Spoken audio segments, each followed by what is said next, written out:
Halo semua, namaku Api. Kali ini kita bakal bahas buku yang berjudul Sebuah Seni untuk Bersikap Bodo Amat atau dalam versi bahasa Inggrisnya The Subtle Art of Not Give a F, karya Mark Manson. Nah, buku ini menjelaskan lebih lanjut tentang gimana cara kita mengambil keputusan yang lebih baik dalam hidup, mengatasi ketakutan, dan berfokus pada hal-hal yang penting-penting aja dalam hidup kita. Jadi, mulai aja yuk. Poin pertama, belajar untuk menerima kegagalan.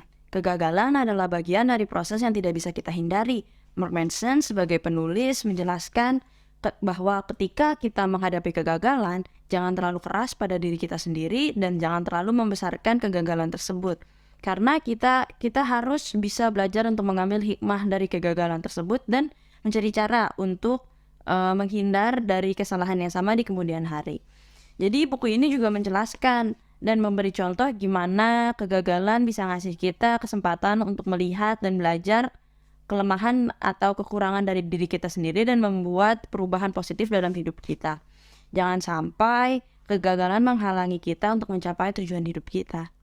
Poin kedua dari buku The Subtle Art of Not Give a Fuck adalah fokus pada hal-hal yang benar-benar penting.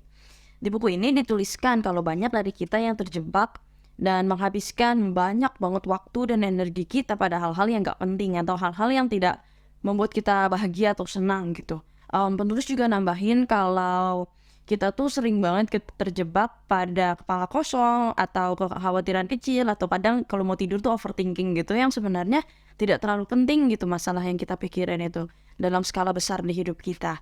Nah, saran dari buku ini, kita perlu bertanya pada diri kita sendiri apa aja yang sebenarnya tuh penting dalam hidup kita dan kita hanya fokus pada hal-hal tersebut. Poin ketiga, mengambil tanggung jawab atas keputusan kita.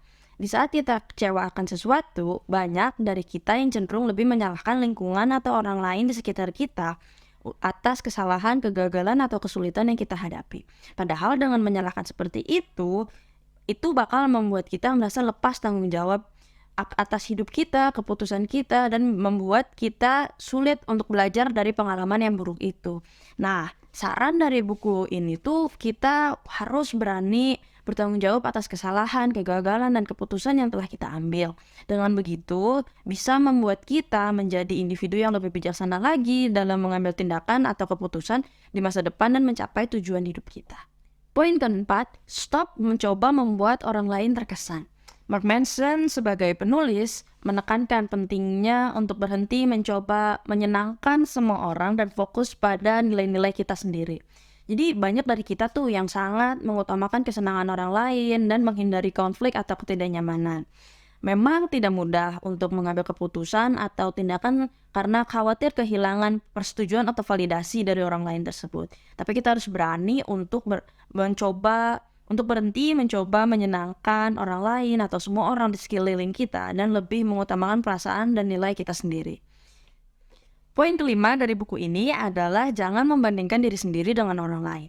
Banyak nih dari kita, termasuk aku, yang terjebak pada perangkap membandingkan diri dengan orang lain. Apalagi dengan media sosial zaman sekarang kan, yang isinya tuh flexing-flexing kekayaan, kemewahan, hidup yang sempurna, prestasi yang di luar nalar. Buku ini menjelaskan sih sebenarnya kalau sikap yang kayak gitu tuh adalah permainan yang sia-sia.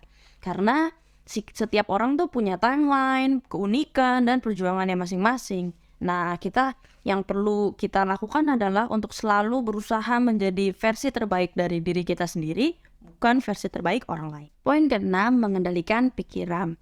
Dari buku ini dijelasin sih banyak dari kita yang terjebak dalam siklus pikiran negatif yang merusak kayak overthinking atau merasa kayak perasaan yang tidak berguna gitu. Nah, lama-kelamaan pikiran-pikiran yang kayak gitu tuh bisa ngambil alih hidup kita kalau kita nggak belajar untuk mengendalikan pikiran kita sendiri. Di buku disarankan kita untuk sering memantau pikiran kita dan menghindar dari hal-hal negatif di hidup kita.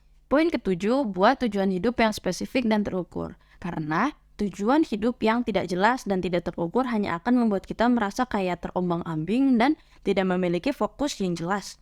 Padahal dengan tujuan hidup yang jelas, spesifik, dan terukur dapat mengukur kemajuan kita dan mengidentifikasi apakah kita sedang bergerak maju atau bergerak mundur dalam hidup. Nah, kita juga harus berkomitmen untuk mencapai tujuan tersebut dan siap untuk menghadapi rintangan yang ada di depan. Poin terakhir dari buku ini adalah untuk hidup dengan integritas dan kejujuran, yang berarti menjalani kehidupan dengan cara yang konsisten dengan nilai-nilai moral dan prinsip-prinsip yang kita percaya.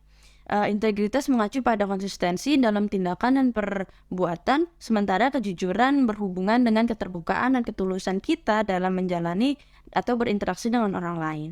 Buku ini menyatakan juga kalau dalam menjalani kehidupan sangat penting untuk bertindak sesuai dengan nilai-nilai moral tersebut, dan itu berarti kita memiliki kesadaran diri kita yang baik dengan tentang apa yang benar dan apa yang salah. Nah, kita udah bahas nih 8 poin penting dari buku The Subtle Art of Not Give Up karya Mark Manson. Terima kasih udah menyaksikan video ini, semoga bermanfaat. Jangan sungkan kalau ada buku-buku yang pengen dibahas selanjutnya, bisa langsung tulis di komen. Nice meeting you all. Api sign out.